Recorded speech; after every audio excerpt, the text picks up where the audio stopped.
Three Guys, One Bullet, aka 3G1B, is a no-shill, low-frills podcast. Ideas and support come from viewers like you. So please, help us be better by leaving suggestions, subscribing, as well as a few comments your kids will be embarrassed you said to a grown man. Thanks, and enjoy the show.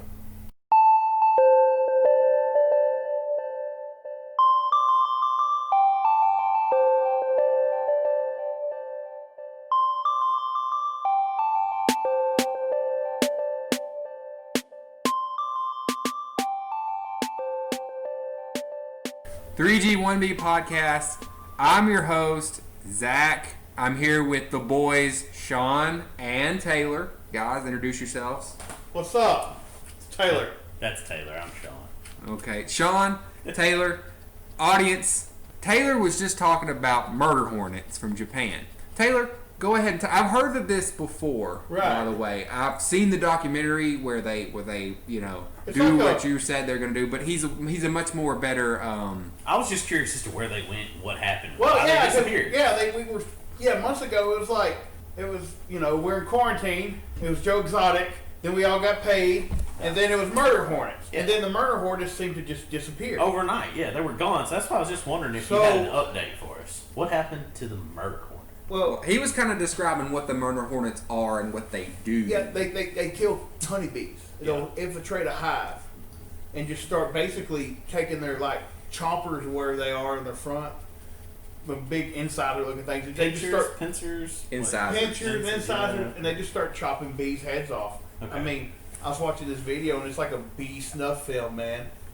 No, it is. They'll go in and just, I don't know what the purpose is. I think they want the larva. They want the larva, and I think they want the larva to eat. Yeah. So they'll go in and enter a beehive and just start destroying it. But Right. as you were saying, they got smart enough that once they detect one hornet start to come in, they'll crowd them. They'll basically bake them alive by vibrating and fluttering their wings. Yeah. Their body, I guess their body heat will overheat the hornet Yes. and kill it. It's crazy. It gets so hot that the bees will actually, all of those bees that crowd around them die, but they sacrifice themselves for the good of the queen and the babies and all the rest of the worker bees. That's I mean, fascinating. Bees are fascinating. Yeah, because they hatch, they grow, and then they just start collecting honey and pollinating all these plants. I mean, look how many plants they have to pollinate. I mean, my knowledge of bees pretty much will stops after, what was that Jerry Seinfeld bee movie? Yeah. Yeah, that's my knowledge of bees right there. So. Well, and another thing. Don't you mean the Jerry Seinfeld hentai that didn't really go very far? Because that movie is weird as fuck if you think about it. I haven't seen Because the bee dates the lady? Yes! I mean, they didn't get married. there are some things on the internet that are weird. Probably weirder than any of that put together, but I've never seen bee movie. Really? Oh, you're gonna have to watch that one. That's a interesting thing. We're talking about B movie. Where y'all had to have seen the thing on YouTube for a while, where it was like there was B movie compilations, and when one thing happened, it sped up. Like, okay, let's say they say the word B, and the whole movie increases by 10%. Have y'all seen that shit? No. Oh, for a while, that was a big trend on YouTube. Where take SpongeBob, and every time he says his shoes squeak or something, it goes up by 10%. Well, B movie was the big deal in that trend. It was B movie for 6 months straight. I'm not understanding what you're saying. Okay, so every time in the movie that Okay. they say the word bee, Yeah. or they say the word honey as Yeah. an example, the entire movie then speeds up by 10% every time. So if you're watching the movie and they say B, well, the whole movie gets 10% faster. B again, and it'll get 10% faster on top of that, and then 10% faster on that, and then 10% faster on that every time they say the word. So the movie's over in 10 minutes. Yeah, it'll start 1 second, and then it'll go after a second, and people did that all the time. I guess to show the redundancy of some. How many times the word was repeated throughout? Yeah, I don't Okay. know. It was a really weird trend there for a while. That's silly. I guess I missed that. I missed that too. It had to be around 2016. Whoa, what was I doing in 2017? 2016? I was living off grid Were you? Yeah. How'd you like that? Yeah. I You took a think lot of about- acid at Burning Man. Oh, yeah, that'll do it for you, huh? Yeah. Do not disclose illegal activity. It's not illegal. Okay. He could have been talking about battery acid. Yeah. All right, I guess. You ever took that white flaky battery acid and snorted it? Oh no. I would Not do yet. not recommend this. Just FYI. For legal reasons, we cannot recommend you snort battery acid. But if you do try it, let us know how to do it. Please, I mean, why not? Go for it. Video it. I mean, Yeah, our lawyers say that we can't tell you to do it, but if you do it, tell us about it. In the comments. not even in the comments. Send us a letter at 3g1b.pc@gmail.com. That's a good plug. Or I'll have P.O. to edit all Box of that out. 7741 Phoenix, Arizona. We don't live in Phoenix. That'll be somebody's fucked up day right there. They send them some shit in the mail. Alright, Route 5, Bunkie, Louisiana. All right, guys. Now No that room. movie and Murder Hornets are out of the way. Yeah, well, we were talking about that before Yeah. we started, and I just hit record. We'll get into kind of what we wanted to talk about today. There's no real agenda for today. It's kind of a spitball kind of day. Taylor has been on a mission for me, and I want everybody to know that this man has gone through just one of the best friends I've ever had at the lengths that he has gone to try and get me something that is obviously impossible. I'm sorry, Sean. Damn. Don't wave your arms like I don't care about you. But, I mean, he really did. He went above and beyond the Call of Duty, not sponsored, to help me find my dream gun. But sadly, and I hate to report, and he'll get into the story, it's almost not possible. And we've literally tried to think about everything we can do to make this happen, and it just isn't going to happen from what I understand, at least at current time.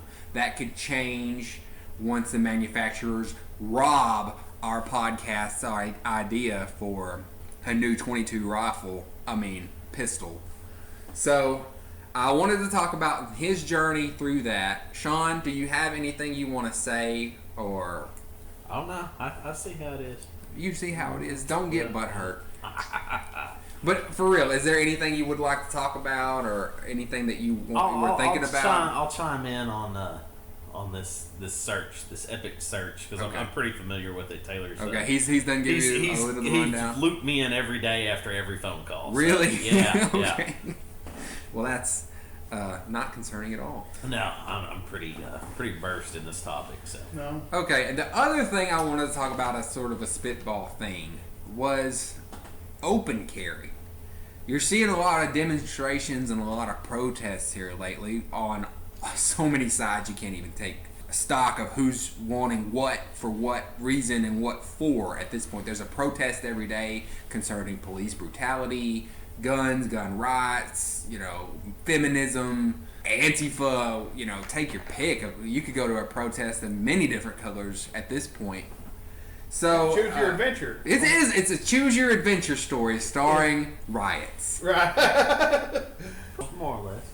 But I mean, I know that there's been a little bit of clashing in Tyler. Yeah, I saw that was this way the other more than night. what it was. Yeah. And Taylor and I have been all around Tyler today, pawn shopping, looking for a good deal on a gun, but There's not any. there's not a whole lot of buying options right now. It's pretty slim pickings at the pawn shops, even to the point to where there was one, they only had 3 guns left, and they refused to sell their last one because that's what kept them as an essential business in Right. case we shut back down again. But Oh my god. I didn't think it would be so hard to come across a People good deal, but people are scared, man. oh yeah, Freaking it's out. ridiculous. I wouldn't say we came across anything that was just like a stellar deal today by No. any means. So what was it? Was it Smith and Wesson 22 revolver, or was that a Ruger? It's the Ruger Wrangler. Yes, Ruger Okay, Wrangler. like a $200 revolver. Okay. $300 at the Oh, pawn no, shop. no. Oh yeah, They were smoking. Kool-Aid Man. Oh yeah, $300. Bust- What was Busted it, through the Academy? They were $199. $199 at Academy. Well, they're a budget revolver for that price. Mm-hmm. They're competing with the Heritage They're revolvers. better than the Heritage. But I mean, they are. But that's the That's the competition. market, yeah. But that's I love going to pawn shops. I get good deals, but I have not found anything lately, Adam. I did buy those. I bought some vintage KC headlights, brand new in the box. You know, the ones with the old school smiley face covers. Oh yeah. For $30. Oh, that is a good deal. Yeah. A deal alert that I seen today when I was browsing the internet. It's the LaRue Tactical Rat Stock. They claim their MSRP is $150 and it's on sale for like $40 on their website. It might be an old ad, but go check it out. So anyway, y'all were talking about a 1911 that you found? Yeah. Yeah, we found a World War II Ithaca 1911. Hard chromed. Yeah. Like, and it was done back in the day. Somebody chromed it way Dude, that back. must have taken a lot of fucking work to do that. Yeah, and I mean, it was a good deal on the gun, but I mean, this thing is blinging, dude. Big time. We were talking about trying to get that finish off. Right. Somehow. Why would you want to take it off? That's like a historical thing at this point. I don't know. I think they hurt the value on this one a little Oh, bit. really? Yeah. And then we found a Bubba strikes again. dude. Yeah. It was a very nice plating job. I Right. mean, very nice plating job. And then we found the CZ92. Is that right, Taylor? CZ52, or Yeah. CZ52. CZ52. All original. Still has Cosmoline on it. The finish on the gun is flawless. Not a refurb either. Not a refurb. All original box, and came with a threaded 9mm barrel. Oh my. I think that, in my opinion, might have been the best deal of the day we found. It was weird because it was a 1953 made VZ52. Yes. Or CZ52, VZ52. The CZ's the commercial version, or the name. VZ's the original name.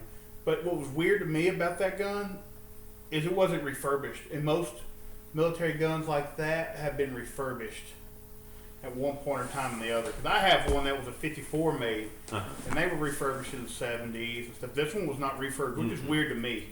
It was in fantastic shape. I'd say that one, and then there's some pretty good sale going on right now. I'm kind of on the fence, but we found FAL parts kits, Israeli made, for $2.99. But I will tell you, you saw what condition my parts kit was in. They're not. No, but I like that battle worn. That's like the AK with the trench art. I mean, I like that worn. It's a gun. Used. Finished. Yeah, you know. Yeah. It's not a toy, you know. It's like it's been through the ringer. And then if I drop it, you know, you don't feel bad. I don't feel bad about it. That's the thing. That, you know, my dad had a Henry Golden Boy.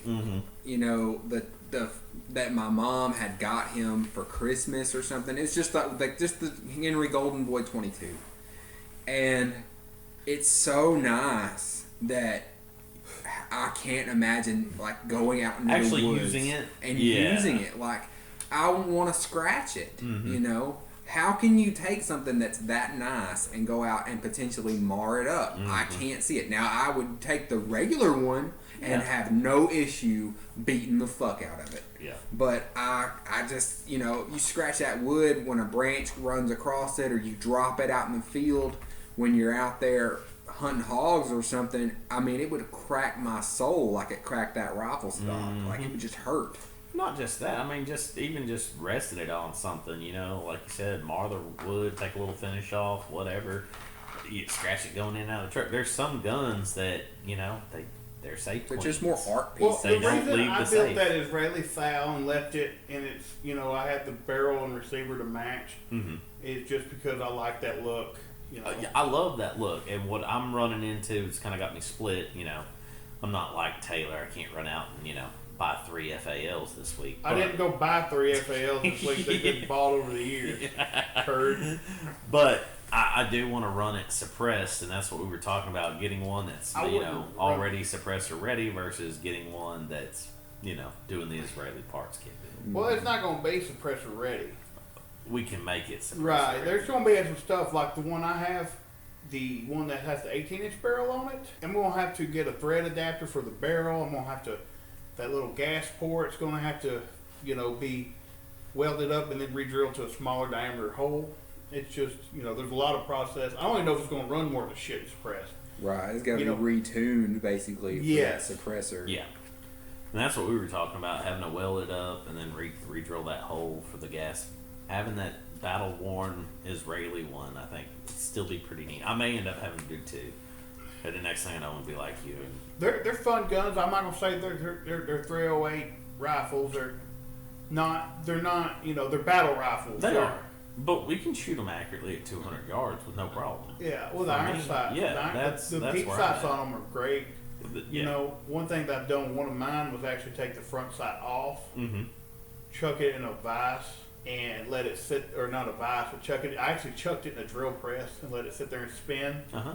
And I actually took a file and shaved that rear sight or that front Oh, sight just a little smaller. because at 300 yards, that front sight looks like a electric pole. Yeah, it covers your whole Yeah. target. So I had to shave it down. I almost made it conical shaped, and it actually has done very well. Might have to give that a try. Or you can go to DSA and they sell smaller diameter front sights. I think I may have to just go ahead and just jump on the boat and get this parts kit, and then maybe look at building another one as a suppressor host going forward. Or go to DSA's website and buy one directly from them, but they're out of stock on everything, aren't they? Pretty much, yeah. From what I've seen.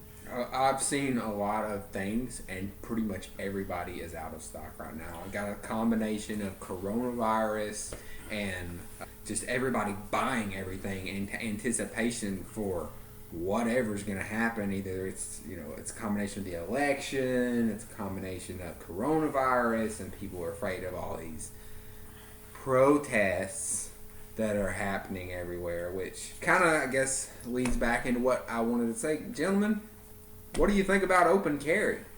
I'm not a big fan of it. If I am carrying something that I can conceal, I'm always going to conceal it because you kind of have a element of surprise. Or if you have a belt holster or whatever, have it where the ability to cover it up, because if there is a situation somebody spots you, you're going to be number one target.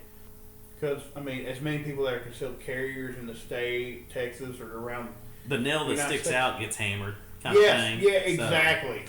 I Now, like. boys, I'm not saying I advocate for this position, but I am going to play devil's advocate in this and say it's a deterrent. It is. Okay, And- look at the guy in Austin that got who fucked around and found out. So he was down there at those protests with an AK-47 walking around with it. Y'all know what I'm talking about? The guy that got Yes, shot? I heard that what happened, but I very cursory knowledge of what's going on. I saw the video. I saw the video. Did you see the video of the before? No, he was down there. I've seen both the video of his interview at the beginning of the day, Yeah. and then I saw the video of what He- actually happened. I'm not choosing any side, taking a stance. He was down there, I guess, with his AK. Mhm. I guess it was in his mind. That's a deterrent, so people would not mess with their protests or demonstrations. I don't know. Because But- he made the comment that The people are too big of pussies to mess exactly anybody that had a problem with it wouldn't do anything about it, and that was his deterrent. with. But I don't know what happened with the vehicle. I think the vehicle was trying to get through. Oh yeah. But if somebody with an AK-47 comes running up to my car, Well, in the So video, this could have been just like a miscommunication. we don't know. Well, I don't know. So the video that I saw, that you clearly you can see and hear 5 shots from the AK. They said the AK was never fired. You can hear Those- there's 5. There's you don't see it, but there's 5 shots, and then there's a pause, and then there's 3 shots. So there's kind of been conflicting statements whether it was pointed at the driver of the car, maybe some kind of a 5-shot warning shot They- or whatever. You hear so much conflicting Yeah, stuff. there's a lot. The Austin Police Department said the gun was never fired. The AK was never fired. That's what they are saying. Uh-huh. Then they're saying what you hear in that video that sounds like rifle shots is actually the driver of the vehicle shooting a 44 mag. But they've said that. So the video that I saw, total of 7 shots. You hear And 7 they- shots, 5 shots are really loud, and then Yes. 3 shots are like pop, pop, pop. Yes, with a delay in between. But they were Yes. saying also that the driver only fired 3 rounds. Oh. So they've argued that those 5 are fireworks, but I don't like I said. You don't actually see any. You don't actually see No. all you do is hear, and you can definitely hear that there are 5 shots, and then a brief pause, and then 3 shots, and the driver of the vehicle only fired 3 shots. But if he did not fire his AK, but he was running up to that car, pointing it, whatever. I mean, that could be considered a threat. He was the first one to get shot. Yes. He was the visible target. Yes. You're trying to get through. These people are protesting in the streets. Yep. From what I understand, that shouldn't have been blocked to begin with. They're running up to his car. You have a man with a gun running up to your car. And they're already possibly hitting your car or anything else. So you're going to take out the target that you look like the biggest threat. Mm-hmm. And that's the man with holding the gun. Mm-hmm. So I believe strongly to conceal carry where you can. So on my view of that, it's similar. I do like the open carry option. Yeah. Because, it's hot here in Texas. And before we could open carry, you had an issue with you were always trying not to print. And that's not the easiest thing depending on what you carry, how you carry, and where you carry. Well, before the license to carry or open carry, whatever you call it, I think at any time your gun became unconcealed, it was illegal. Yes, it was. Even that's if why they changed the name from the concealed handgun license to the license to carry. Yes. Like even if you you got a jacket on, you lifted your shirt up and your gun, that was brandishing almost. Basically, it could be if somebody took offense enough to pursue that legally. It could be, and that's why they even did the law. Really, wasn't necessarily for the fact that everybody could just go ahead and open carry as far as the legislature is concerned. It was they basically passed that law to help protect people that are already carrying for when they reach up to help the little old lady at the grocery store and oops, my shirt's a little too short that time and you see my Glock or revolver or whatever. And if somebody were to walk by and take offense to that and wanted to put you through the legal ringer at that point in time, they could have. Right. This is just a legal protection now. I mean, for so that's my thing. And it wasn't just like you said, lift your arm up and you could technically be brandishing, but it was even further than that. If your shirt was tight and you moved where it printed, you didn't visibly see it, but it printed through your shirt. So that's where I'm an advocate for the open carry because that was just one more protection in place for everybody that's carrying. Right. So that's my thought. And also, it just keeps everybody. It's more comfortable. It is.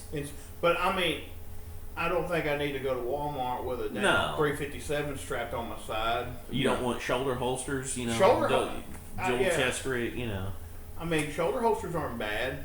They're comfortable, but you would be so cool though. Like that, you would get everybody's attention, and it would be amazing.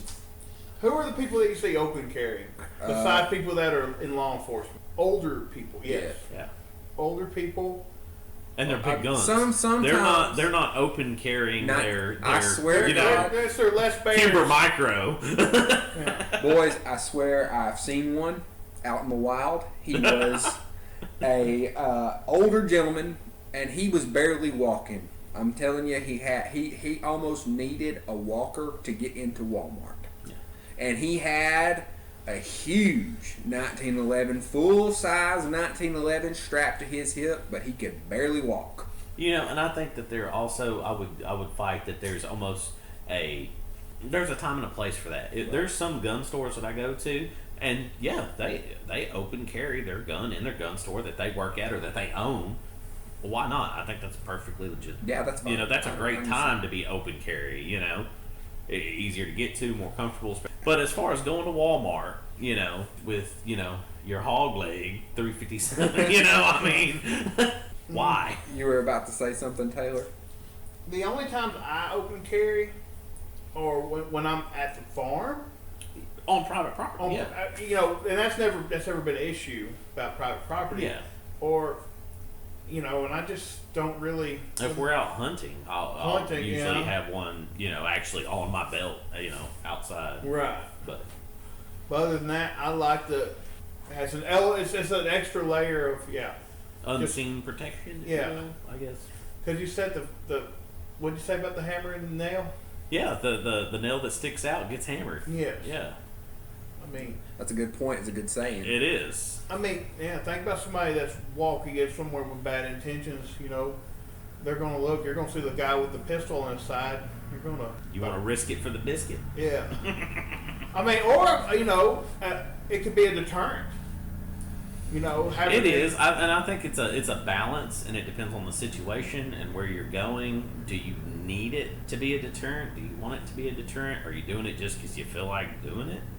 I think that pretty much all three of us are more of a practical people, if you will. I mean, No, I aside from completely agree with Taylor, that. he's a little extra sometimes, but Yeah. still. No, practical application is Yeah. more situational awareness would be the and that best goes a long ways. word for that. Like if you're going into a gun store and a gun shop, I wouldn't brandish a firearm coming in there. You know, No. I wouldn't really walk in there with it on there. I would want to be concealed, keep a low profile. My opinion on that whole thing sort of boils down to you should be able to do whatever you want. Absolutely, yeah. You should. The Second Amendment states that you should be able to do that. I don't. If you're doing something in a non-threatening way, I really don't have any problem with it. You're going to a protest, and you want to open carry your gun in support of whatever you're trying to get accomplished. I really don't have a problem with that. The problem that I see is that people are doing it sort of willy-nilly. Now, as a gun person, I wouldn't necessarily jump to the conclusion that you're about to start shooting up the place just because you have a gun. You could just be moving it into your car. You could just be out there protesting whatever you're doing. You could, for a while people were bringing it to Starbucks to show solidarity with Starbucks for whatever fucking reason they were doing at the time.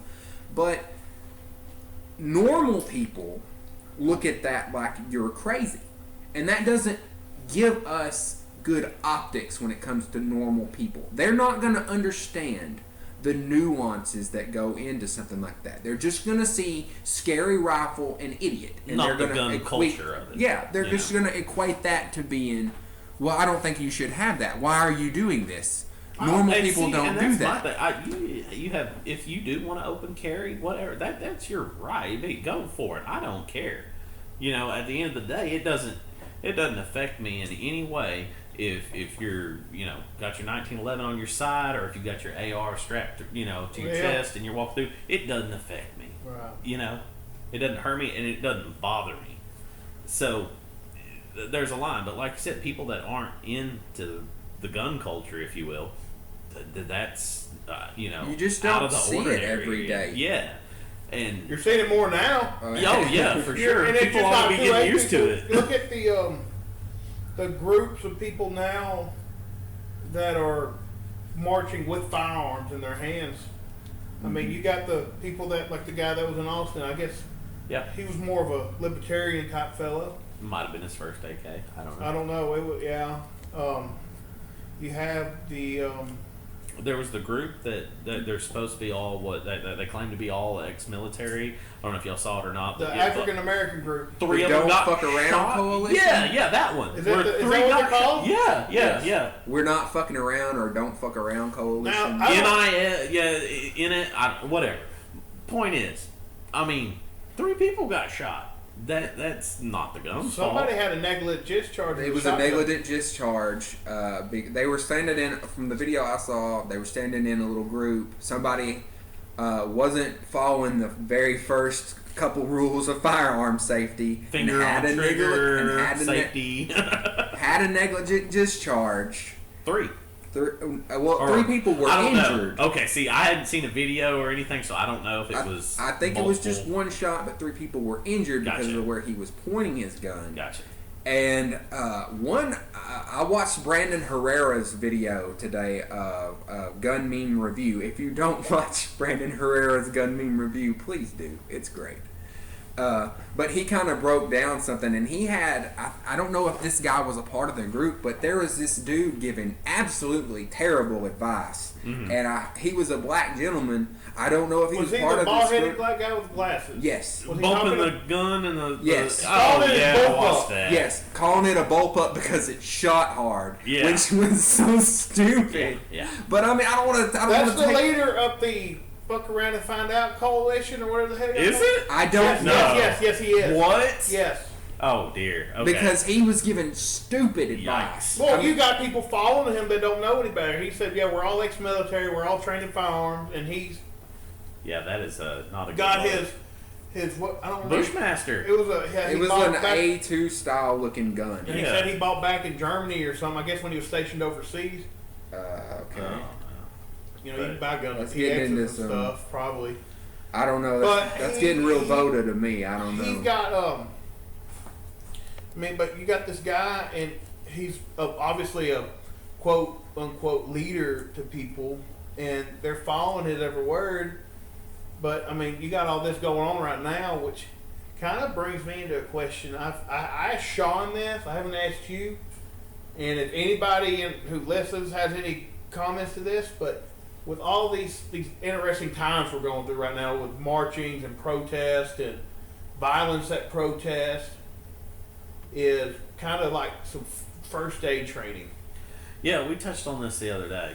Taylor did ask me about this. You know, as far as, you know, being able to use a tourniquet or something like that, stop a, you know, I don't know loss. first dick about it. You know, none of us have any military experience, but we do know people that have. That have it, yeah. So we were Military talking about EMT trying to get training. a class set up where, you know, we just sit in and learn something, you know, in yeah, the event some of basic first aid. would yeah, go a pretty long much, way. more or less, yeah. You know, if something did to happen at the range or wherever where somebody had a Or a negligent hunting accident, or accident, you know, negligent it could- discharge, whatever. you know, I don't see myself going to any kind of protest. 'Cause No, I don't need it for that. I'm by trying to any stay means. away from all that because it's just, you know.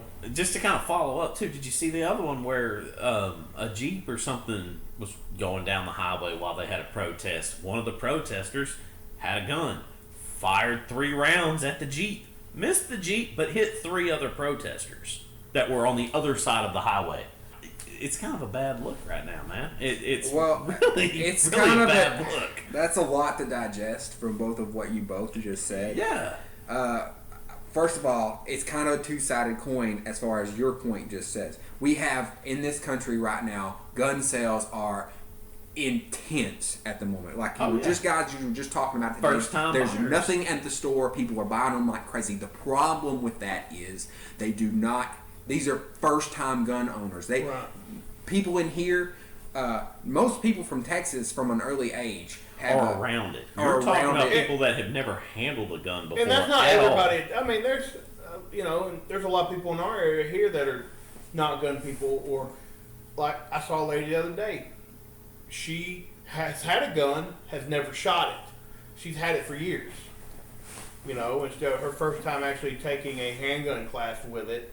But the thing is that what I was trying to say was you got all of these guns flooded into the hands of people that don't know the basic rules of gun safety, Yeah. have never been around it, and we're going to start to see what I feared, which was more accidents start on the rise, Right. which I don't know is going to make for a reverberating effect as far as the gun control argument goes.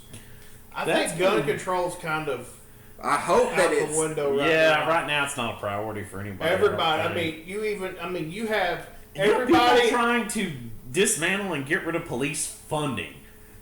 Yeah. The last thing you're going to do is take my gun after something like And that. there's police departments like, is it Milwaukee where George Floyd was at?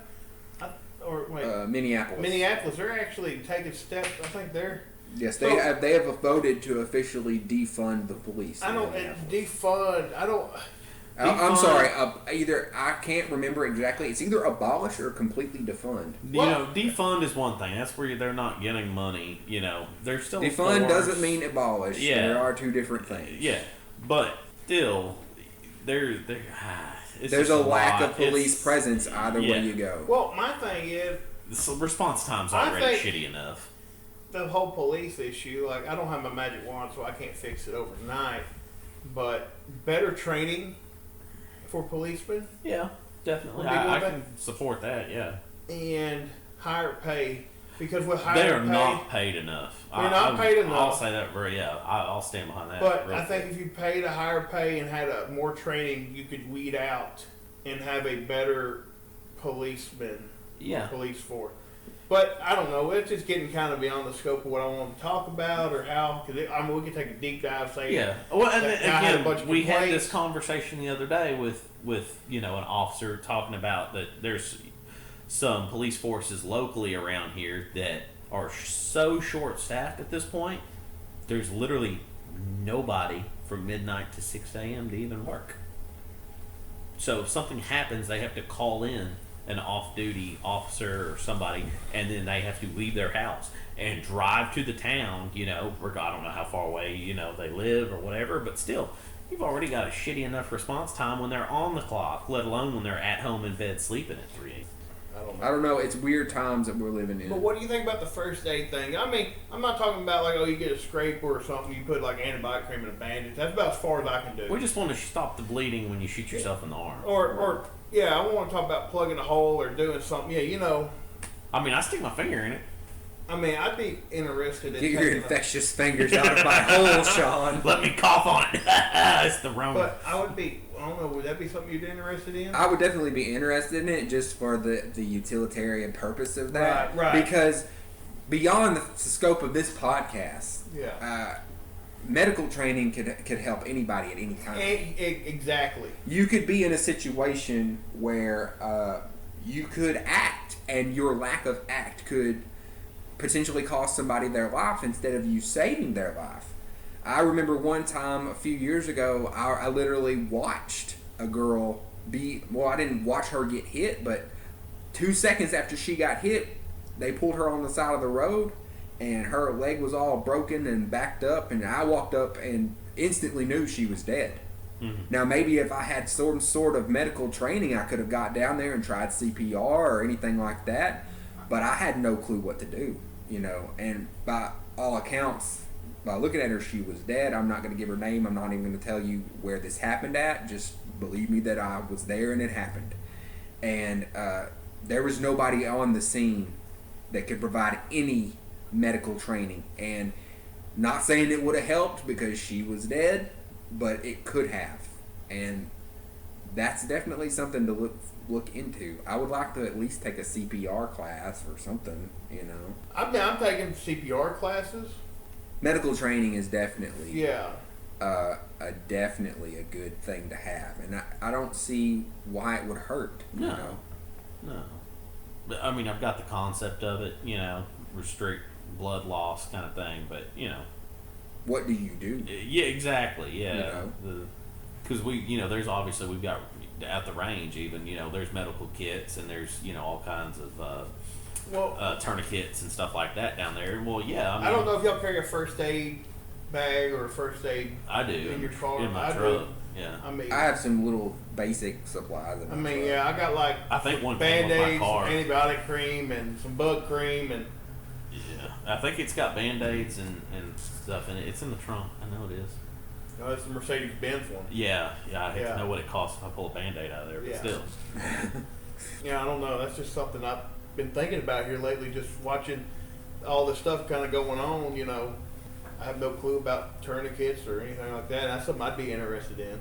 Yeah, there is actually a video that was going kind of viral. It was being memed where these kids were protesting and the police shot them with a rubber bullet and it broke the skin, and they were trying to tourniquet that. I saw that. A training would actually help to determine what needs and what does not need. I think I would enjoy having a gun that shot rubber bullets, kind of like our taser tag game. I would like to enjoyable. If they would let people do it. I would love to have a full-on battle with simunition. Have y'all heard of that? Yes, well, I've actually shot some simunition. It actually shoots a paintball. Yeah. So so the neatest thing, and it's because I went and actually did a shoot house with it. Well, I've actually done a shoot house with live ammo, But I did a simunition shoot, and it's real neat. Like the easiest ones I can explain are like the 38 specials. You have a primer, and instead of having powder in there, it's got a spring and like a piston that pushes the bullet out, and it's like a paintball. That's pretty cool. I did one with live at Alliance Outdoor Alliance over in Odessa, Texas, which was quite a bit of fun out in the desert with some Connex boxes. Yeah, I'd highly recommend it if you're in the area. No, I've never had any. The only thing like about the before. simunition is I just still not comfortable with live firing guns shooting at other people. Right. This was through a sim house, like Guns specifically designed. yeah, we were Just for shooting that. each other. We were just going through target or we were going through, shooting at targets that were not people. It's just next level paint. The Paint. shoot houses are fun. A shoot house is fun. It is. Yeah, anytime you can go in and really clear, like I With an really actual gun? Yes, Yeah, I've it's been- enjoyable. The shoot house I was in, it was at Pantera Training Center in West Virginia. That was a pretty neat place. See, that whole training center is for like law enforcement and military. And then they have like this whole mock town, like Connexes and plywood shack buildings built up. It was pretty neat. Well, there are like full-on simulated battles that go to take place. I don't know if y'all have ever seen that. I don't think they use simunition is really restricted from what I understand about it, or at least it was a few years ago. Well, you got to get like for the ARs, you got to get special bolts to shoot it. I don't know. See, they were. I know some people in the Marine Corps that actually used the simunition, did simunition training. I don't know much about it. And see, why do that when you can do paintball or airsoft? Yeah, I mean it is a lot cheaper to do that. Yeah, like that's what another thing. I was watching some guys running drills with rifles the other day, and I'm sitting here thinking, you're sitting here running these drills with these rifles. You're not really so much shooting for accuracy. You're doing magazine reloads and change out and stoppages. Your manipulation of your firearm. Why not have a AR-15 style airsoft gun that you can practically do the exact same drills cheaper. with? Well, and I think too they put I think they set their guns up with the CNMGs, the 22 conversions. Yeah, they did, but then again They complained about that too, as far as just the reliability of it. I mean, if you instead of wasting precious ammo that's kind of like very, right now, yeah. why not practice with airsoft? Not everybody's got a few thousand rounds in the garage they can go load up. Yeah. No, like when you had mentioned that the other day, I don't see a downside to that. You can at least practice your fundamentals of marksmanship and like reholstering your gun safely, like doing drills safely. If you were to have a negligent discharge with an airsoft gun, that might piss somebody off, but you're not going to kill anybody. Yeah. Or on yourself, for that matter. Like you said, trying, manipulation and going into the holster, whatever. I shot myself. Airsoft guns. They're expensive for these really nice ones. Yeah, I mean they can basically be as accurate to the real life gun. They've got the full auto. But They put a battery in them, and they emulate pretty well with what. All your controls, your that's what I was sizes, your dimensions. talking Yeah, about. it's. I mean, even the weight. Yeah. Who's played paintball in the woods? I played airsoft in the woods. I played paintball. The only time I had an airsoft gun I got for Christmas as a child. I got it Christmas Day. Do you still have it? It broke 2 days later. Well, when I went They've come a long way since the 80s, Taylor. I went and played in Mount Pleasant. There's a big airsoft scene down there. Yeah. I think the barbecue people in Mount Pleasant have this land, and the guys out there is really involved in airsoft. If I remember what he's called, I'll plug it at the end of the show when I do my editing. But I went out there with them, and it's just a bunch of guys that get together every month or so and go and have a huge airsoft thing, and they are really invested in it, and they have the nice guns that cost like between like 22 levels of expensiveness all the way up to like legitimate AR-15. Right. I mean, all metal, simulate all the weight, and you get kind of what it's like to run around and a lot shoot of at these people. airsoft people, they take it very seriously, and they pack out with like actual equipment that other people military use. But I've watched a lot of the videos for the Yeah. airsoft guys, and they do. They've got a vortex scope on their little airsoft rifle, Or and, a Wish Trichicon. or a Wish Wishicon. Trichicon, a Wishicon. Yeah, a Wishicon. Wish Yeah. you could. But, No, yeah. it gets pretty intense out there, to be honest. And like you're running around, your adrenaline is up, it's pumping. You're actually ducking and dodging and things like that. The only thing is that you have the mentality of it's still a game. Yeah. It'd be different versus it's your life, But- and you're not trying to. Have you seen the shotguns that they even have? Oh yeah. But it's like the mill-sim stuff that they do. There's actually a big airsoft scene, and they actually, besides the airsoft, I can't remember what it's called. There's a big group, and they do it all around the United States. But they do this mill-sim, and I mean, they actually have like actual vehicles. But I think that's what I was talking about. Where I Um, seen. I think they do a lot of like stuff from like Russia and the Eastern Bloc. So your kit has to be exactly what somebody like an East German would carry, or like a 1980s Marine, and they actually use real guns with blank firing attachments and blanks in them. I've seen some of that. I've actually got a little bit of a topic question for you. Okay. So I'm thinking about doing like we were talking about the cost of ammunition and going the 22 route or the airsoft route. I think I kind of want to build like a 300-yard 22, and I know you're big on 22s. What other than a Ruger 1022, what would you say start with? Because I was looking today and I've seen some Smith and Wesson ones. I think that had like carbon fiber barrel and some other stuff like that.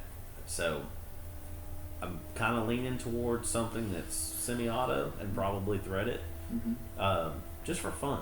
I'm just gonna kind of. Well, if you don't want to go the Ruger 1022 mount or route where you piece it out, that's an option to do. You don't have to, and there's lots of companies right now that you don't have to touch Ruger.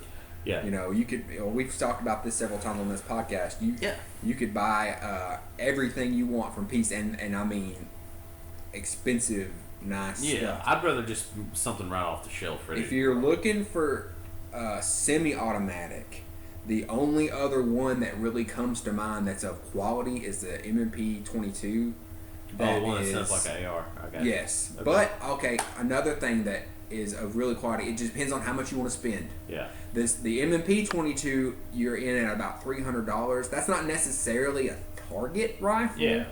As far as it's all considered, like if you really want to hit things at 300 yards, Yeah, that's mine. I would consider getting a bolt action rifle Yeah. over a semi-automatic rifle because those rifles are more tuned to doing I've stuff seen like that. the Ruger Precision makes a 22 now. As Yeah, well.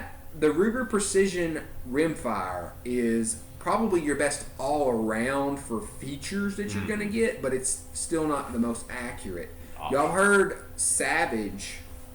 I looked at one of theirs today also. For what you get in a Savage rifle, from the research that I've done, they are 9 times out of 10 more accurate than a Ruger for a little bit around the same price range. But the top tier 22 for precision is the CZ 458. 457. 457, 450. I think that might be And the 455. 455 is discontinued. Okay, it's the continuation of the 455s. Gotcha. Those are supposed to be the top tier, but they do come at a price. The one that I was looking at for a long time was like $1,000. Yeah. So but you could buy the little Scout version that is still a CZ and it doesn't come with the magazine or anything, and they have tiers in between there, anywhere ranging between $300 all the way up to $1,000. Yeah. But as far as semi-automatics go, I mean, I'm not dead set on that. That's just kind of the direction that I was leaning right. from what I was looking at today. But definitely something suppressor ready, already threaded. Well, pretty much everything you got nowadays is gonna be suppressor ready. I mean, you're gonna get into your basic shit is not gonna be threaded. No. Oh, I have a question.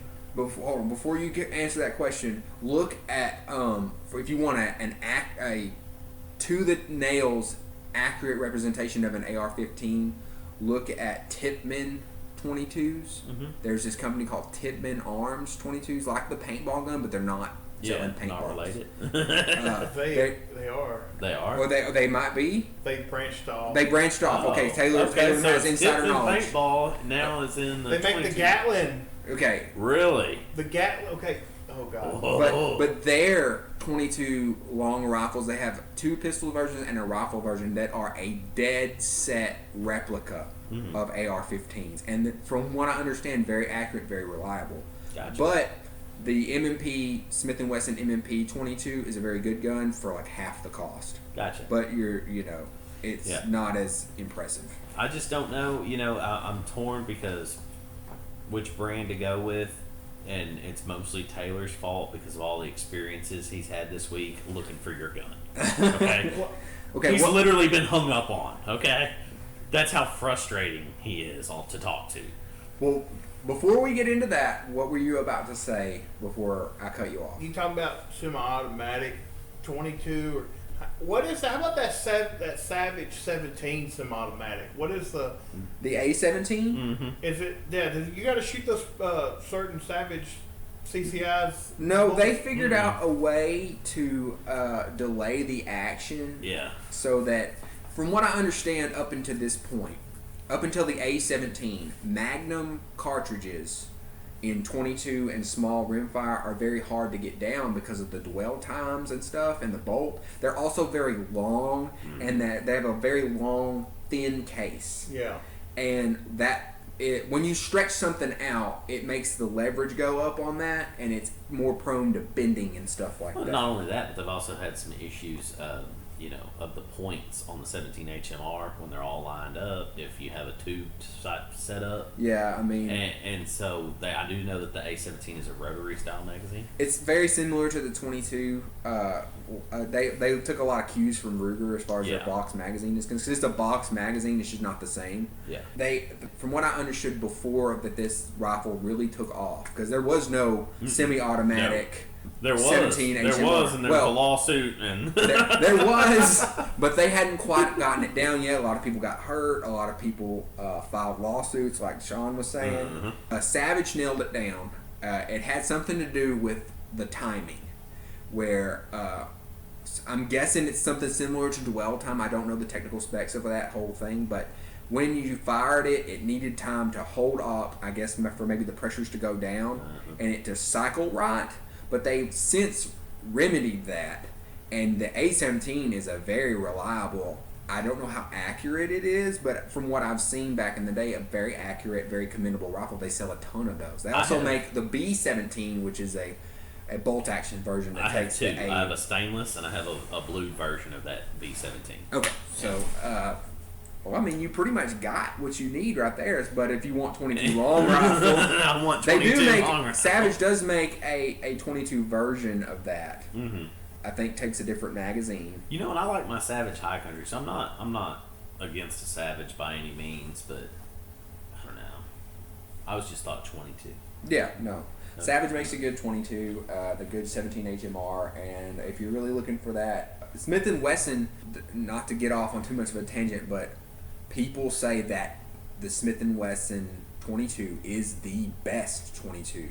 Just ever. I'm trying to think of what it is. I looked at them today, earlier this morning. Smith & Wesson M&P 22s. Well, okay, no, this was a semi-automatic. Looked very similar to a Ruger, for that matter. But they had. Was it a Winchester? No, it was a Smith & Wesson. Okay. Had a thumb hold. Okay. Yes. Okay. So that is Smith & Wesson's version of a Ruger. It's a Performance Thompson Center. Yes. Thompson. Yeah. So Smith & Wesson owns Thompson. Yes. Thompson Center makes a Ruger. It's a Ruger clone. Yeah. But, the patent's expired on those. Yes. That's how all these people can have such a good aftermarket with AR-15s and 1022s and stuff like that. They're way expired. So you right now, listener, could go make print a Ruger 1022 receiver free of charge. You don't have to charge anybody. You could make one yourself. The patents have expired. And then you could sell it because there's no patent on it. So that's the Thompson Center version of that is supposed to be a more accurate version than They're very reasonably priced. I mean, like I was looking at these for $560. You know? Yeah, Thompson Center has a name for their 5R rifling, and this is not just in rimfire. This is in all across the board. Across I wouldn't go with their budget guns necessarily, but supposedly there's something with their 5R rifling that's more than marketing hype, and they apply that to every single one of their guns. Oh, I mean, you're talking. I mean, they're very nice. They're threaded. They're carbon fiber barrel. I mean, at a $600 price point. Yeah, well, I mean, you're basically... It's not what I would call a cheap 22. No, but you're getting a lot of that upgrade there. You're paying exactly. for the... You're paying for that barrel. You're paying for the labor and stuff and dealer prices. Yeah. But you're not having to put that together. You're not having to go through the process of putting... Which is not hard. Yeah. I did it. I mean, you could easily do it. I have no tools. And I did it myself. So we'll fire up the CNC. What do you want to knock out tonight? But yeah, anyway, it's simple to do it. A lot of people are going that route. There's a Winchester version of it, but you can't with the Thompson you could use aftermarket parts and stuff. Pretty interchangeable. Yeah. The Winchester I think only uses. I mean, it magazines. Literally looks. I don't think you could. Yeah, you could pick them out from one. You could probably swap the parts on it and not be. I would think. Be any different. I would think. Okay. Well, sorry, Taylor. This week I've been on a quest. I've kind of took upon myself to try to help Zach achieve his dreams. Zach's really big into 22s, and he likes the whole 22 pistol idea. Yes. Zach already has a Ruger 1022 Charger pistol with a what is it, the brace on it. Yeah, I mean, I've done that to the 9. You've done that to the 9, yeah. Well, Zach's newest idea was he wants to make a bolt action 22 pistol. Has a detachable magazine, something, probably with a 6 or 7 inch barrel that he can, pack in, put in a backpack. Open carry. Definitely, I'll open carry my bolt action pistol. So I started calling the major gun manufacturers. I called Ruger, I called Savage, I called Marlin, I called Mossberg. Did you call Remington? Well, Remington's owned by Marlin, or Marlin owns. Marlin's Yeah, Remington owns Marlin. Yeah, Remington filed for bankruptcy. And people they'll be back. They're not going anywhere. They'll be back. And then Acoustic Cricket, they're owned by themselves. Keystone. Yeah, Keystone manufacturing. That's what I call. In the heart and in the spirit of home builds and innovation, nobody is set up or will sell an individual or help them, give them any kind of hints to buy a blank receiver or just a virgin bolt action receiver and bolt. Where you could barrel it how you want. Or you could get so you could get it sent to your FFL, have it as a virgin receiver, and you could build a 22 bolt action pistol, for let's say silhouette shooting or something. That's real popular back in the day. People were making bolt action pistols for silhouette shooting. I think it was a pretty neat, novel idea, so I went trying to help Zach look for a bolt action, and nobody is willing to sell. Oh, I even called CZ too. Nobody is able to or willing to. Which company hung up on you? CZ. CZ? Well, I was going to say something, but I like their guns. You think that most of these companies have what they call custom shops or special ordering departments? Mm-hmm. And you think, I'm going to call Savage's special ordering department, right? You think they'd be able to, special order? You think having a blank or a virgin receiver wouldn't be that hard? Yeah. They told me we only sell complete firearms. Well, technically... Wait, who's they? Which one are you talking about? Multiple. Okay. Multiple gun manufacturers told me they only sell complete firearms. Nobody was willing to sell just a receiver. Mm-hmm. Which in itself, a receiver is a firearm. So that would be a complete firearm. Now you can go all day, every day, and find Remington 700 actions. Oh yeah, well the pork sword is getting incredibly popular. The what? The pork sword. The pork sword, yes. So a short action Remington 700 is, but the 22 receivers that I have found that are just receiver only are at these crazy $1,200 or more prices. High end. High end. They're like for people that want to build high end precision shooting rifles. You would have think somebody out there would be willing to sell just a receiver, you know. Now you told me that Ruger called them twice. Yeah, you call them twice and you get two different answers. And actually, the second time I called them, I actually talked to somebody that was actually willing to help me, and they transferred me over to a gentleman. And you were wanting the Ruger, was it the Ruger American 22? Yeah, that was my preferred That's action. the bolt action that takes the 1022 magazine. Yeah, I have a stockpile of 1022 mags, and it would be right, great if that I would could be use cool. He actually told me they had actually sold some receivers to Balcortson. Balcortson. So I called them. Now, they probably didn't sell those receivers to them to sell to individuals. They probably sold them to them so they could do testing and evaluation with them. Yeah, they're probably going to make some kind of souped-up version of American... Or whatever. testing their aftermarket products on them. Right. So, yeah, they told me they don't have anything like that. They make all their own receivers, and they hung up on me. The only person that actually tried to help me more than anybody was the man from Marlin in their parts department. Marlin, I did not know this, and you see them for sale all the time still. Marlin quit making bolt action 22s in 2007. I didn't know that. I didn't either. Or not 2007, 2017.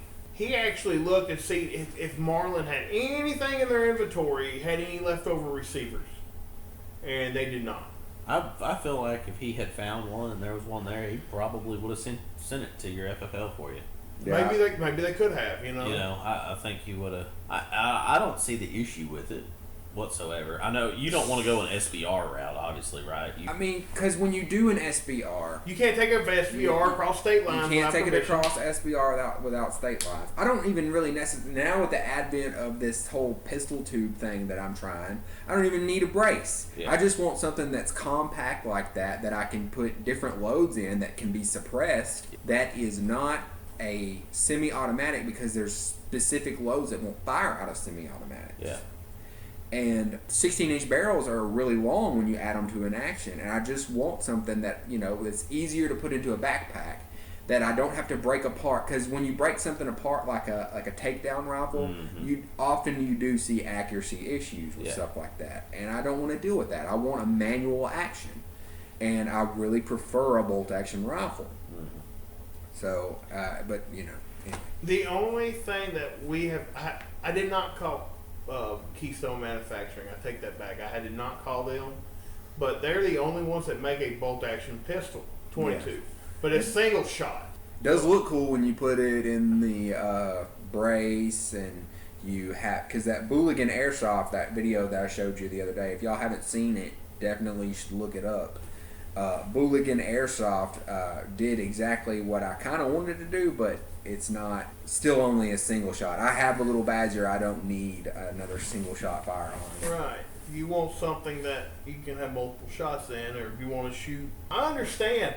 And then you're going to have people that are going to say, well, why don't you just get an SBR or a Ruger 1022? But that defeats the purpose of what you're trying to do. Yes. And getting back to the point, you can't take an SBR across state lines without calling the ATF and this, that, and the other. A lot of states are completely NFA blocked. You cannot bring NFA item across into their state, period, because they're banned. And pistols, especially manual action pistols, are not banned hardly anywhere. No. I mean, that's pretty much the most safest thing you can have. And it's like, I would like something that is compact and short, that I can do all the things. It would just fit my needs perfectly. And it just sucks that other than making it yourself, you cannot get. Yeah, and it'd be like having a bench rest pistol too. What if you want to make a bolt action bench rest pistol? Yeah.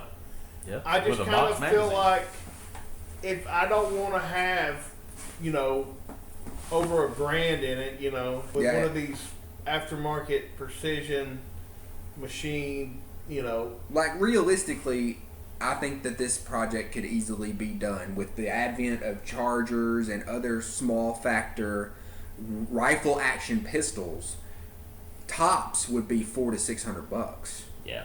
And it shouldn't cost nearly double that to get something that's of the same quality. Well, is it? Well, I mean, you were talking about this Valskorsen? Valhorsen, however you say that, they need an easier name, but Valhorsen sells a toggle lock Yes. bolt action that is based off the Ruger 1022 receiver. Yes. But it is about $550. Yes. That kind of goes beyond the scope of That's what, that. Now that is just for the action and the rifle. You also have to get the trigger group, and I think it has to take its special own little trigger group on top of that. And then you have to buy a barrel, which you could buy any barrel, and it would supposedly work. But you have to. The weird thing about that toggle lock action is that the way it egresses into that barrel, you have to have it nearly perfect, because there's not only is there a little tab on the inside of where it normally takes out, because they know you're going to put different kinds of loads in it, and it's got to be able to take out whatever you push, because there's no recoil inertia helping to pop that round out. right. It's got a special little tab on the back that helps grab the round to come out with it. And if you don't put that thing in there perfectly, which is not impossible to do, you'll have feeding issues, you'll have all kinds of issues. So you would be more likely to let them take care of that. And I actually tried to call and get them to give me a quote one time where you can buy just the everything in without the stock, and I want them to just put me the pistol barrel that they sell on it and give me a call back, but they never called me back on that one. And then I ended up going with the AR-15 anyway, so I never called them back. We're kind of stuck on that right now. Yeah, I mean, I don't know what else to do. I'm going to have to go with the SBR route if that's what I want. Yeah, I think that's kind of And it defeats the purpose of me wanting it in the first place. I mean, that's the craziest thing to me is think you'd be able to call a special ordering department or a custom shop. Right. You know, And ask for an action. right. Period. It's not a 22 action at that. Like you said, if you jumped on Brownells or Cheaper Than Dirt or whatever, you could get a 700 action in whatever caliber you wanted, like that, for Right. $100. Or a CZ action, I think. I don't know. It's just it's strange. The only person I didn't call was CZ's Custom Shop, which is not owned by CZ. It's a wholly different company that does their custom firearms work, and see if they could actually get a. But all those guns, like the CZs, they're completed firearms coming from the Czech Republic. The Savage 22s are all actually manufactured in Canada. Did you have any luck with Smith & Wesson? I didn't call Smith & Wesson. They don't make a bolt action. They don't make a bolt action. Remington doesn't even make a bolt action 22. They make the semi-automatic with it. I just know my experience with Smith & Wesson when I needed something has been good. Now they have an actual And- custom shop still. Yeah, and then my experiences with the FN have been really good. Well- but again, that doesn't help you with a bullet. No. Not a Doesn't 22. do anything. I mean, the only route that we have not gone yet, but I think it'd be getting beyond the scope of being cost, is actually looking at overseas manufacturers and actually have somebody import a receiver. Right, but I mean, at that point, the $200 is out the window. Right. Yeah, but really, I mean, I think this is one of those problems that I think you can solve. You just got to throw money at it. Right. Well, I mean, you could buy it. Yeah. Yeah. You just gotta spend 3 times what it's worth to get. Yeah. How bad do you want it? Not that bad. Not out.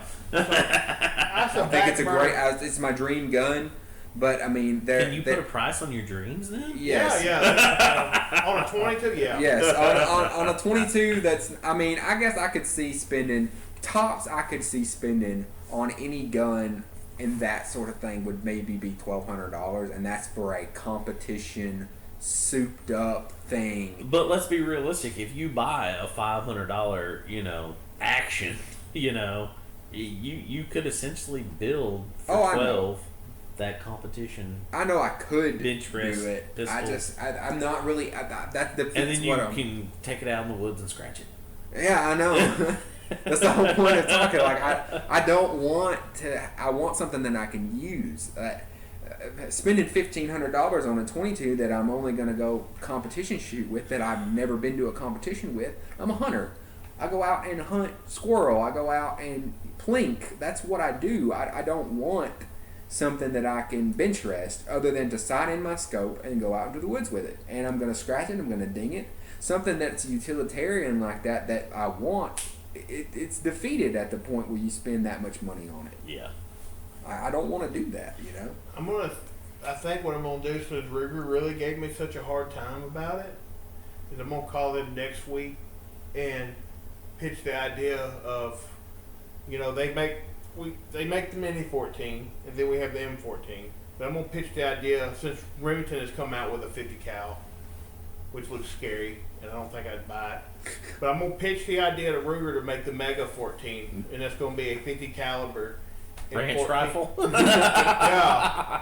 50 caliber anti-material rifle. I'm not gonna lie. Plains rifle.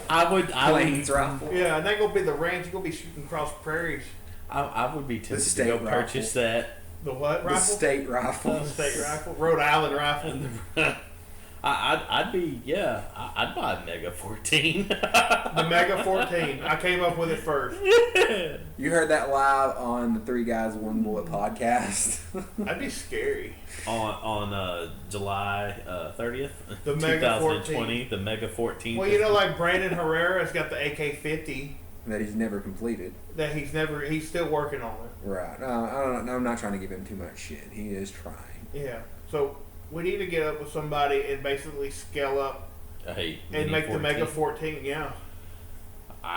I'd buy one. I don't think I'd shoot one. What? What's it, the EBR stocks? A big chassis? Yeah, the Sage EVR Yeah. stock. Yeah, put it in one of them. Well, that's a hell That's of a a lot of fucking aluminum. process and a whole lot of a price tag to get something that's gonna blow up. I don't think it'd blow up. I think we have to R&D. R&D. R&D? You're an R&D guy. Yeah. Oh, am I? Yes. Tie a string, hide behind the wall. I did it. I've done it before. It is possible. Yeah, I have to. I ain't scared to shoot guns that might go kaboom. Sean saw me at the range with my small ring Mauser in 308. Oh God. I think that all the trigger pins walked out, and it was Man, we weren't even looking at the gun and it went off. Oh. the take up. It was like you have all this. Like me and you shot it earlier that day, and it shot. The trigger was fine. When you left, and I went to go shoot that. So it's a Spanish Mauser that the Spaniards converted over to 7.62 NATO. And there's a lot of argument back and forth that 7.62 NATO and actually 7.62 Setney is that's Setney because they're Setney rifles that they built. They're kind of like the HK pattern guns. Those were two different rounds, or two different pressures and stuff that those small ring Mausers won't hold up to that 308, and they go kaboom. That's always been the myth. Well, me and you shot it that day, and it shot fine. Me and him went to go shoot it. All of a sudden, and I got to take it apart. He had 3/4 of an inch take up. You just have all this slop. I mean, like this really, like think of a trigger sitting there just swinging, wobbling, just swinging, and there's a bunch of slop. You pull it, and I was like, okay, I let off the trigger completely. Something's not right. Put my finger back on the trigger and just put just the slightest amount of pressure. Boom, and it was getting pretty frightening to shoot. So that was one of those Project Franken Mauser builds that I did. I don't know what I'm gonna do. It might just be a wall hanger because it's one of those, you just It's kind not of worth losing an arm over. close your eyes, extend your hand out, turn your head away, and squeeze the trigger. getting back on the whole 22 thing. I don't know. We're still gonna have to look into that. It is very disheartening after all of this, kerfuffle with the manufacturers. And I've written to Ruger several times expressing my want and desire for this. I expressed my want and desire for a Ruger American short action that took AR-15 style magazines, and they came out with that, and that's done really well. They seem to be deaf when it comes to this specific thing. Well, in the spirit, like I said, like in the spirit of Bill Ruger, who took a Japanese Nambu that his friend gave him after the war and basically replicated it to a Ruger Mark One. Y'all know that story, right? If you look at the Ruger Mark One pistol, he took a Nambu and basically scaled it down and made a 22. out of it. I thought they were based on the Lugers. No, they're made out of the Nambu. Look at the Nambu. That's what he kind of based it all off of. That's really cool. But I mean, in his ode, his spirit of innovation, and home manufacturing. Yeah, because everybody could have been like, "Oh, cool, you made a fucking 22." Mm-hmm. You know. Well, I don't know how their profits work or anything like that, but they are not willing, as far as that goes, to share. So, guys, I wanted to pose this final thoughts, final questions.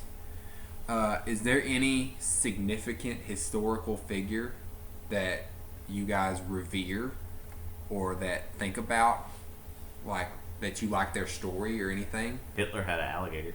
We are So that book I gave you okay. to read, it is it's the Empire of the Summer Moon, and it's about the Comanches, but it's about Quanah Parker.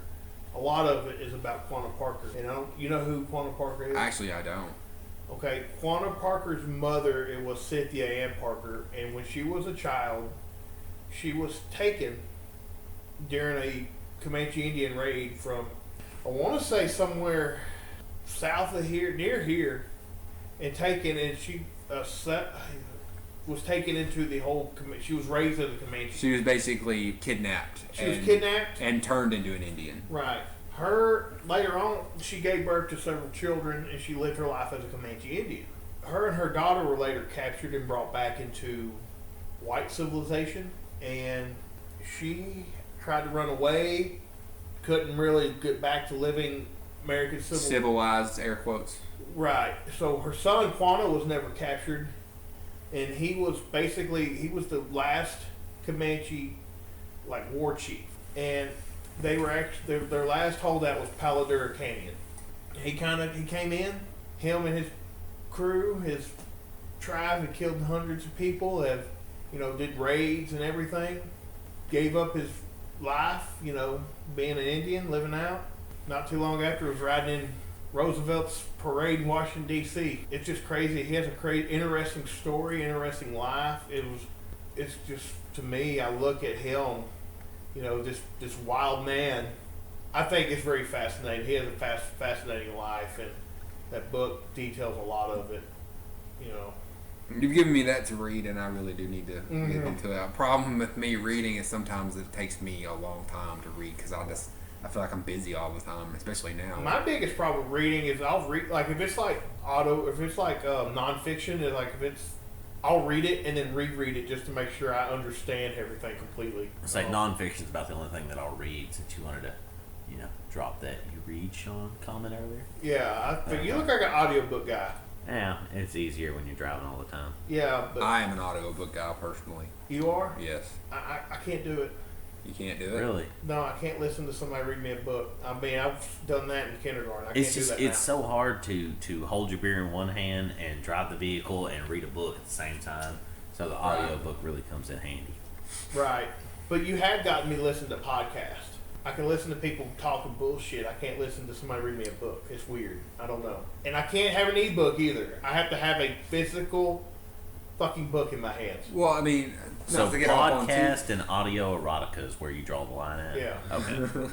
Not to go off in too much of a tangent on that, but I can see why, because with the story, you're trying to follow along with what's happening. You're having to remember what they're talking about, what they're saying. And with a podcast, especially depending on what podcast you're listening to. It's like you're part of the conversation. Yeah, I mean, you're just listening to a conversation. There's multiple points being said. Like, it might be easier to follow along for more than just passing at 10 minutes versus an entire book that you're having to read from, or listen to from stem to stern. You know what I mean? Right. You don't have any sort of historical person that you look up to or think that it's got a fascinating and cool story? Not particularly. Really? That makes sense, bro. Come on. You don't even like Teddy Roosevelt? Who's that? Oh, my God. Get the fuck out of my house. Well, they'll tear down his statue for too long, so it doesn't really matter. And that'll be a fundamental question everybody has to ask. I wanted to say that because I'm super fascinated with Simo Hahe. Oh, the White Death. The White Death. The White Death. Sean, do you know about Simo Hahe? I feel like I should have listened to a podcast about it. You don't even have to listen to a podcast. You can just type in his name. He is a legend at this point. He is regarded, especially nowadays in internet culture, as just the badass. Really? He More was so probably- than Chuck Norris on the Total Gym. Yeah, he probably killed Chuck Norris. But the thing is, he didn't sit when. Okay, so he was a Finnish soldier. Yes. Does that even exist though? Finland. Well, you say it doesn't, but I know people have been to Finland. I'd say it does. I don't think it doesn't exist. But during the Finnish-Russian War, or the continuous war, The Winter War. the Winter Wars. That's part of it. It's during World War II. Right, it The was- Winter War was a war between the Russians and the Finns. Yeah, he was like the Finnish badass. But he didn't use a scoped rifle, and he didn't always use a bolt-action Mosin. Yes. He got most of his kills with a Suomi. No, he didn't. He got most of his kills with his Finnish Mosin. Mm. No, he got a lot of kills With a Suomi. with his machine pistol. Yeah, it's, He got maybe 200 kills or so with his Right. machine pistol. And this is not. I can't remember the exact figures I got off my the top gold of my plated one head. on Call of Duty for all 200 kills. But But most of his kills were his with his Finnish-made Mosin Nagant with no scope, and he was so smart that they called him the White Death. He would pack snow into his mouth so that that nobody would see his breath. I mean, he was an incredible marksman. He would sit all day in freezing cold weather and pick off Russians. They were so afraid of him that they tried on multiple times to bomb the countryside trying to kill this man and were unsuccessful. And people he was a ghost. I mean, I'll have to look into that I one. cannot believe that a good movie has not been made about Simo Häyhä. not even a Finnish, maybe? Now, I don't know if a Finnish movie's been made about him, but like a Hollywood movie has yet to be made that it's worth a shit. That Is I've there a seen. podcast over him that's worth listening to? There's not a podcast, but there's several good YouTube videos on it. Wikipedia. Count Dankula did a pretty good breakdown about him. Count Dankula is the guy that taught his pug to be a Nazi because he believes in freedom of speech, and he got really in trouble with the UK government, which I think is bullshit. But that's another thing for nowadays. But he's got a good breakdown of his Mad Lad series. But I knew about Simo Häyhä way before I watched that video. How about the Finnish ski troop that took all the methamphetamine pills and like skied for days and days and days and got bombed and shot at? I have no idea. I gotta look his name up, but I gotta send that to you. That's fucking hilarious. He like ate birds and got blowed up by mortars and shot at. I have not heard this. Yeah, he because they gave him meth pills. I think the Germans actually supplied them with those methamphetamine pills, and he took a whole packet of them and skied for like 3 days straight. Lost 20 pounds. I think Finland during World War II is a very fascinating country Right. because they weren't necessarily on the side of anybody. They were playing to whoever at the time was going to give them the best deal. So they worked with the Nazis to fight they really hated what they really hated was the Russians. So if anybody was going to help them kill Russians, they were willing to work for them. So they worked with the Nazis at the beginning of World War II to help get Russia out of Finland. Who was the dude with the bat in the movie I hadn't seen, Inglourious Bastards? The guy with the bat? Yeah, I remember the dude with the bat, with the bear or whatever. The bear Jew. Yeah, the bear Jew. See, he killed a lot of people with a bat. Yeah, he doesn't exist. No, Oh. another guy, the Finnish, I can't remember their name because the Finnish names just escape me, but he was a Finnish soldier. He actually got trained by the SS, and when Finland they did the ceasefire with Russia, he actually went back to Germany, fought with Germany for the SS because he hated Russians. Ended up after the war getting captured by them. He escaped a Russian POW camp, got captured by the Americans, moved to the United States, entered the army as a private, and then ended up in Vietnam as Well, he's like, I heard in Count Dankula's video, I know he said the people were talking about this guy, but I can't remember his name. He's a fucking badass. But he got killed in Vietnam in a helicopter crash. He really just hated communists. He hated communists. And what didn't matter where or what the fight was, if it was against communism, he wanted to kill communists. I don't know what that guy's name was, but yes, I do know of him. Yeah. But like I don't know. I found Finland so interesting because they fought on like multiple sides of the war, but they were just for the Finnish. The Finns were for the Finnish, and they didn't care who was helping them at the time, because if you were going to help Finland, we were gonna take that aid. And Nazi atrocities aside, I just find that whole thing fascinating. Right. I never really understood where the whole thing that it doesn't exist comes from. I mean, well, that's a conspiracy. How do you know anything exists other than what you can actually see? We know England exists because a lot of people are from England, and you can go there. Why can't you go to Finland? Well, you can go to Finland. See, that's the point. I think it's just a meme that's gotten out of control. But I digress, guys. Anything else before we wrap this whole thing up? I'm good. I don't have anything else. I do want to remind anybody listening, any questions or comments or topics for discussion, we will take viewer questions. We love them. We haven't had any yet. Please be the first one. Yeah. If you've got a line on a bolt action Virgin receiver, you could maybe send our way. Give us a shout. It would be a fun community or podcast project if we could actually get that.